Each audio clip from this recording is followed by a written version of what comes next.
Boa noite, querido, querida. Sejam todos muito bem-vindos ao canal Universo da Mulher. Aqui é a sua amiga Anita Castro e estamos começando mais um Evangelho no Lar.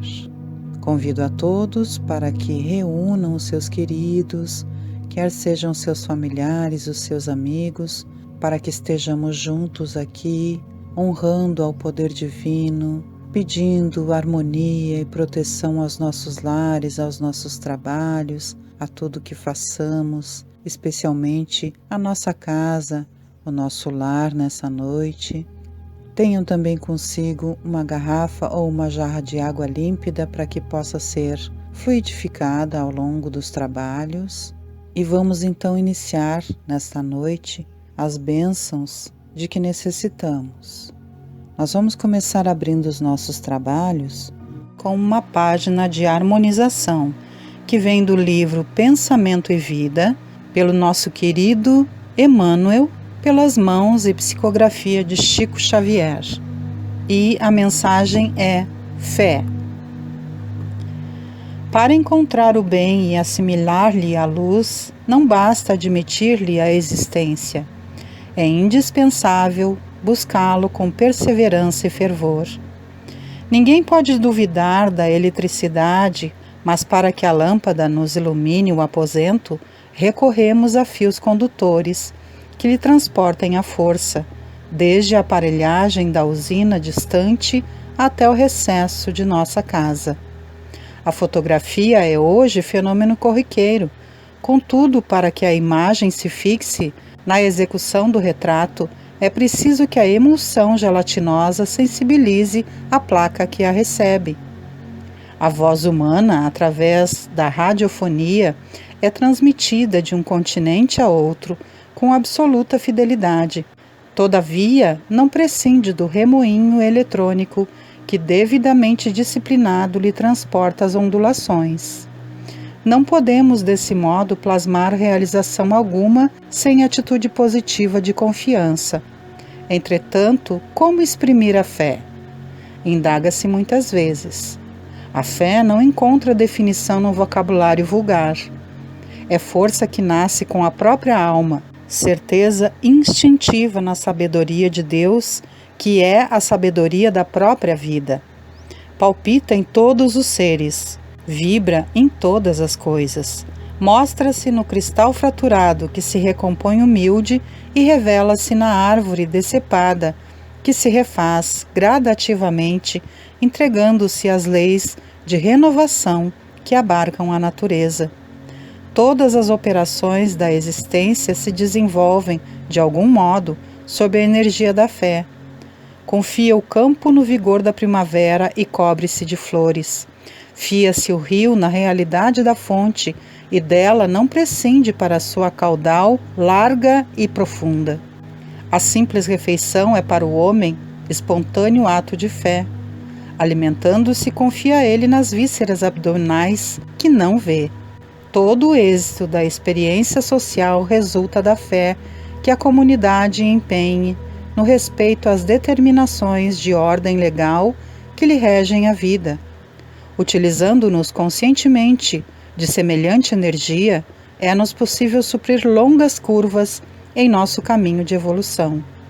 Para isso, seja qual for a nossa interpretação religiosa da ideia de Deus, é imprescindível acentuar em nós a confiança no bem para refletir-lhe a grandeza. Recordemos a lente e o sol. O astro do dia distribui equitativamente os recursos de que dispõe. Convergindo-lhe, porém, os raios com a lente comum, dele auferimos poder mais amplo. O bem eterno é a mesma luz para todos, mas concentrando-lhe a força em nós, por intermédio de positiva segurança íntima, de certo com mais eficiência, lhe retrataremos a glória. Busquemo-lo, pois, infatigavelmente, sem nos determos no mal. O tronco podado oferece frutos iguais àqueles que produzia antes do golpe que o mutilou. A fonte alcança o rio, desfazendo no próprio seio a lama que lhe atiram. Sustentemos o coração nas águas vivas do bem inexaurível. Procuremos a boa parte das criaturas, das coisas e dos sucessos que nos cruzem a lide cotidiana. Teremos assim o espelho de nossa mente voltado para o bem, incorporando-lhe os tesouros eternos e a felicidade que nasce da fé, generosa e operante. Libertar-nos-á dos grilhões de todo o mal, de vez que o bem, constante e puro, terá encontrado em nós seguro refletor. Linda mensagem para nós iniciarmos, não é mesmo, meus amados? Que abençoados sejamos. Vamos fazer então a nossa prece inicial. Deus Pai de infinito amor e misericórdia, Jesus Cristo, nosso querido irmão maior, governador e amado Senhor do planeta Terra, Maria Santíssima, Mãezinha querida, Mãe Santíssima, Mãe prestimosa, Mãe amada, Espíritos benfazejos, mentores queridos, venerandos amigos espirituais que vos preocupais com a nossa situação sobre a Terra, espiritualidade maior, a todos vós nós vos pedimos que a graça divina superabunde, abençoando os nossos corações, as nossas mentes, as nossas vidas, os nossos lares, os nossos amados, os nossos trabalhos, tudo pelo qual tivermos de passar, tudo em que tocarmos. Que a vossa bênção e a vossa graça esteja sobre todos nós. Pedimos que as graças que se estendem nessa noite sobre os nossos lares estendam-se também sobre os nossos vizinhos, sobre o nosso bairro e quiçá além, conforme o desejo e a vontade do poder maior. Clamamos também nessa noite pela graça divina para que atenda a todos aqueles que estejam adoecidos, quer sejam em clínicas, hospitais ou em seus lares, quer sejam problemas e dificuldades da saúde, seja mental, seja espiritual, seja emocional, quer sejam os nossos irmãos encarnados, quer sejam os nossos irmãos desencarnados. Se os encarnados, que possam receber as bênçãos da cura, da sanação, da resignação, para enfrentar as dificuldades desse momento, que também levam à evolução, porque tudo pelo qual nós passamos que nos dificulta o físico, que nos constrange o espírito, nos leva a evoluir. E se forem os nossos irmãos desencarnados, que possam ser encaminhados a paragens de paz e de refazimento, onde sejam ali socorridos, para que eles possam seguir evoluindo na escala do bem e da paz, do amor e da justiça divina. Pedimos também nesta noite por todos os pequeninos que estejam nos orfanatos, para que sejam socorridos pelo amor divino e que ali estejam habitando espíritos de luz que os protejam e que os conduzam a lares onde recebam o amor de que precisam e os cuidados necessários. Pedimos também pelos asilos onde estão os queridos velhinhos, que possam ser socorridos, que seres de amor e de luz entrem nesses locais, levando a harmonia, a paz, a saúde e a benemerência necessária. Pedimos ainda também pelos nossos irmãos que estão nos presídios, nas prisões, cumprindo as suas penas, para que eles tenham resignação, paciência, compreensão e para que eles também recebam o socorro necessário para que eles entendam que Deus Pai Todo-Poderoso, Maria Santíssima, Jesus Cristo e a espiritualidade maior nunca nos abandonam a nenhum de nós e que sempre há novas oportunidades àquele que verdadeiramente arrepende-se, quebrantando o seu coração a Deus. Pedimos também nesta noite por todos os irmãos que estejam desamparados, desabrigados nas ruas, para que recebam o amparo necessário, para que portas se abram, para que eles possam estar trabalhando e voltando a uma vida digna, para que eles sejam amparados com alimento, com a coberta necessária para cobrir o frio e com o amor e a palavra amiga que lhes console e lhes fortifique, lhes trazendo ânimo para prosseguir em caminhos de vitória. Assim, nesta noite bendita, agradecemos por todas as bênçãos que já estamos recebendo e por aquelas que ainda receberemos.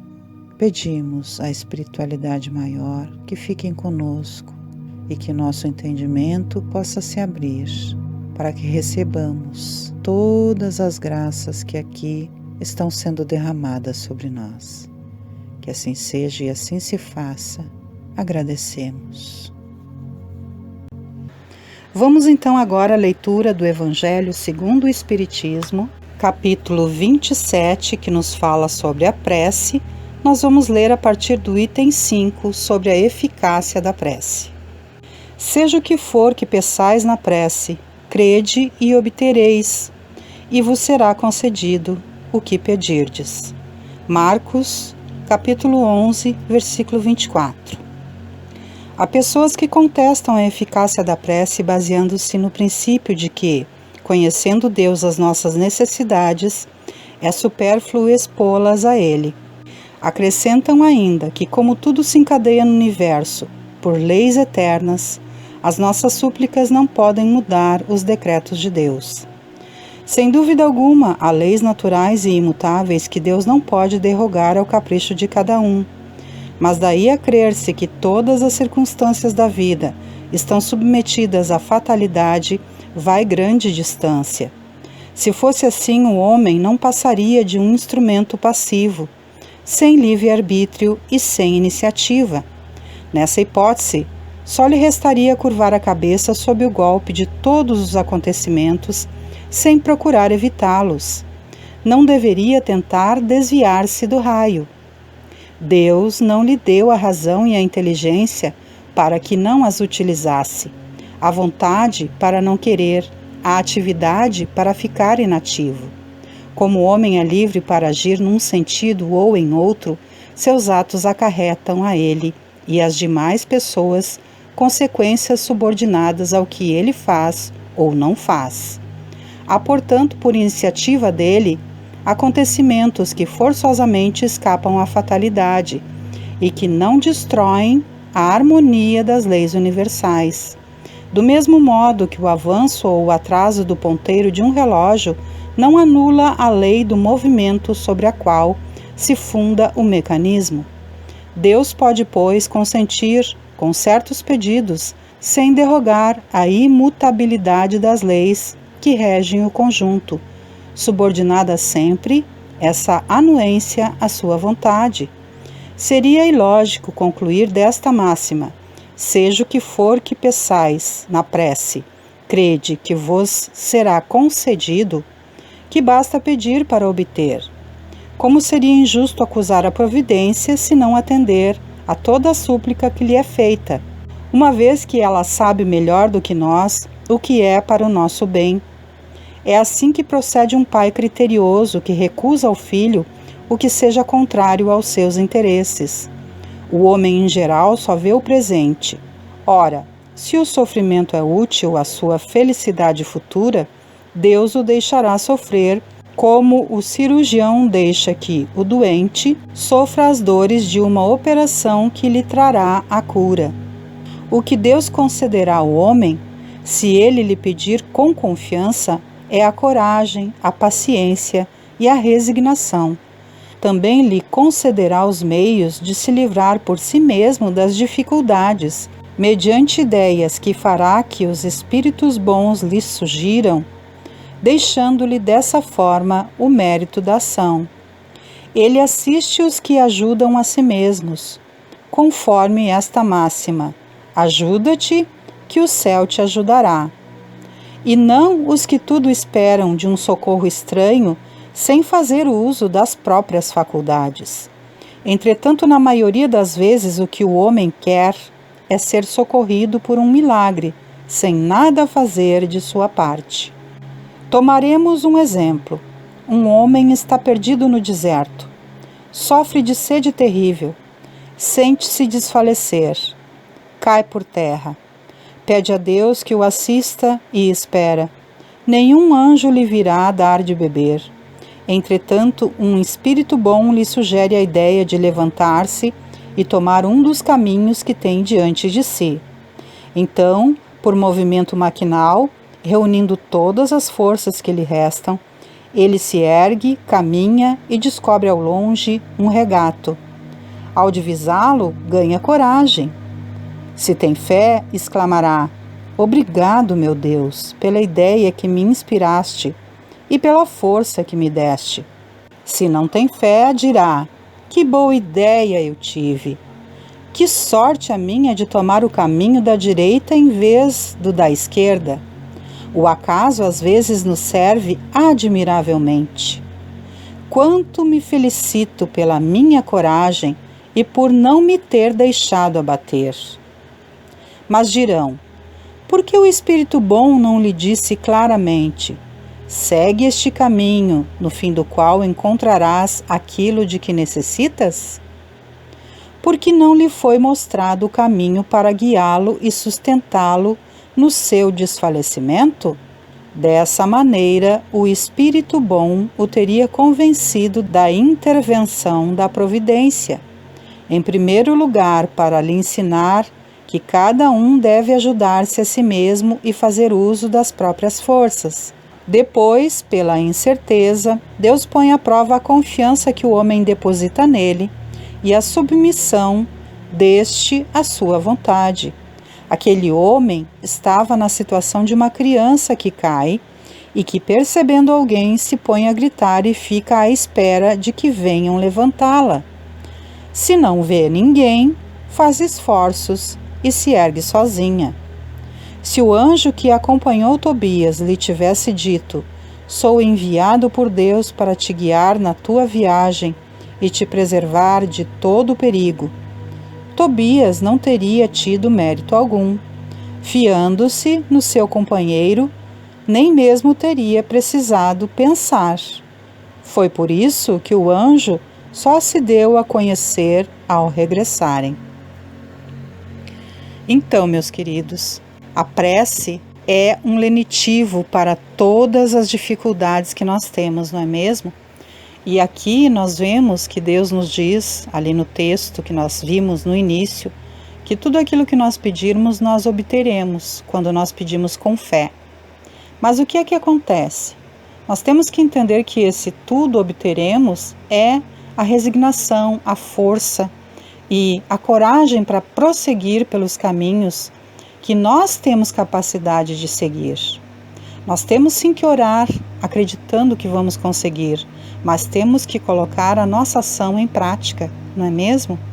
Não adianta nós pedirmos e ficarmos sentados esperando que caia dos céus.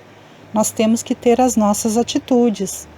Por exemplo, se nós queremos um emprego, nós vamos sim fazer as nossas preces e vamos sair à busca do emprego. Vamos enviar os nossos currículos. Se nós queremos ter saúde, nós vamos sim fazer as nossas preces, mas nós vamos procurar um médico, nós vamos nos alimentar melhor, nós vamos tomar a medicação indicada pelo médico para que nós possamos retomar a saúde, não é mesmo? No mais, é a providência divina que fará, mas nós precisamos fazer a nossa parte. Assim, toda vez que nós fazemos uma prece, temos que colaborar também com o poder divino, porque nós temos o nosso livre-arbítrio, o nosso poder de escolha. Certamente que nós estamos sempre rodeados de uma multidão de amigos espirituais que acorrem quando nós necessitamos de auxílio, porque Deus os envia toda vez que nós fazemos as nossas preces sinceras. Mas nós temos que fazer a nossa parte, não é mesmo? Podemos, por exemplo, fazer as nossas preces pelos nossos irmãos que estão em necessidade. Mas se nós tivermos algo a socorrer esses irmãos, vamos lá e vamos fazer a nossa parte. dar aquilo que aquele irmão precisa, aquela palavra, aquele alimento, aquele aconchego, não é mesmo? Então, que nós tenhamos essa força no nosso pensamento e essa certeza de que se nós fizermos a nossa parte bem feita e fizermos as nossas preces com fé, nós teremos sempre o auxílio para seguir pelo caminho correto que precisamos seguir e que nos levará à nossa evolução. Sendo assim, meus queridos, vamos então agora à conclusão do nosso Evangelho no Lar dessa noite, fazendo a nossa prece final.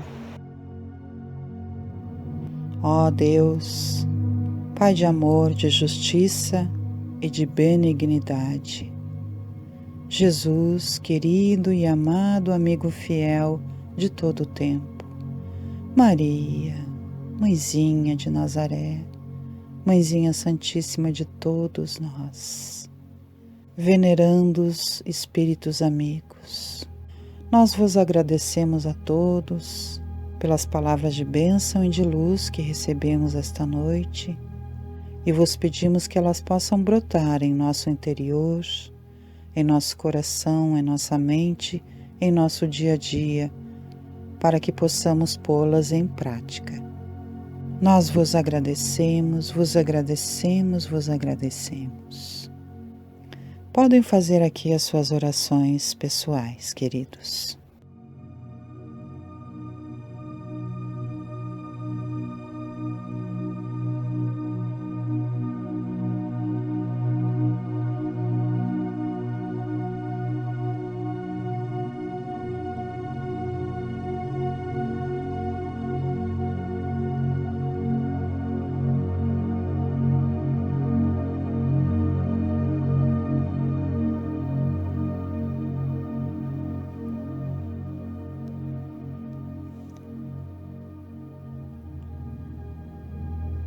Assim sendo, nós damos por encerrado o nosso Evangelho no Lar dessa noite, com o nosso coração grato e que assim seja.